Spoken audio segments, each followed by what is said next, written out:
Klay Thompson. Gusto lumipat sa OKC at James Wiseman may pag-asa makuha ng Lakers. Ayon mismo sa isang NBA analyst. Yan ang pag-uusapan natin ngayon.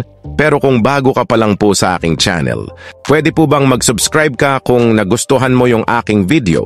Kung hindi naman po pa-like na lang po, maraming salamat mga maka full court.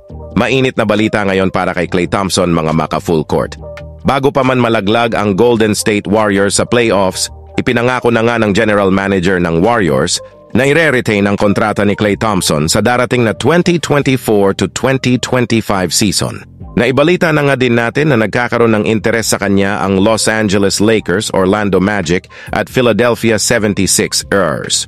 Ngunit wala pa nga po na inaanunsyo ang kampo ni Klay Thompson patungkol sa balitang ito. Dahil pinanghahawakan pa rin nila ang pangako ng general manager ng Dubs na ibabalik si Klay sa Warriors. Subalit hanggang ngayon nga ay tila ba wala ng pagkialam ang Warriors sa 4-time NBA champion.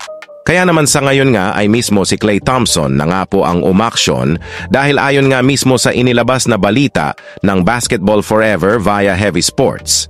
May interest na nga ang 4-time NBA champion na si Klay Thompson na pumunta sa team ng OKC Thunder next season at willing nga siyang samahan sila Shai Gilgeous-Alexander at Chet Holmgren upang mas lalong magiging solido ang kanilang lineup sa darating na season. Well, kung matutuloy man nga po ang plano ni Klay Thompson sa team ng OKC Thunder, mas magiging malaking tulong nga siya sa mga batang players dito dahil mas maa-apply nga niya kila Shai Gilgeous-Alexander ang kanyang experience sa NBA Finals na kung saan mga veteran players lang talaga ang kulang sa team ng OKC Thunder upang magabayan ang kanilang mga batang players. Ano po ang masasabi niyo tungkol dito? Bagay ba si Klay Thompson sa Oklahoma City Thunder? Pakikomento na lang po sa ibaba. Samantala, pumunta naman tayo mga maka-full court sa ating susunod na pag-uusapan. Sa balitang lumabas na nga po ang isang trade scenario kay James Wiseman upang makapunta na siya sa Los Angeles Lakers next season. Sa kabila nga po ng pagkakaroon ng Detroit Pistons ng masamang season ngayon, kaya talagang mag-rebuild ang Detroit Pistons ng mga player dahil nga diyan mga maka-full court makikipag-trade ang Detroit Pistons sa Lakers. Uumpisahan ng Detroit makuha si D'Angelo Russell at Rui Hachimura kapalit ni James Wiseman at Simone Fontecchio. Yun ang trade proposal ng Detroit Pistons sa Lakers. Kaya kailangan ng Lakers magdesisyon sa offer ng Detroit Pistons. Kung kayo po ang tatanungin sa palagay nyo, panalo po ba ang Lakers sa trade proposal ng Detroit Pistons? Yan mga maka-full court, lilinawin ko lang po. Yan ay isang trade proposal pa lang po. Hindi ko rin masasabi kung yan ay tatanggapin ng Lakers. Isama na rin natin dito sa update ang balitang interesado daw ang Lakers kay Jordan Clarkson.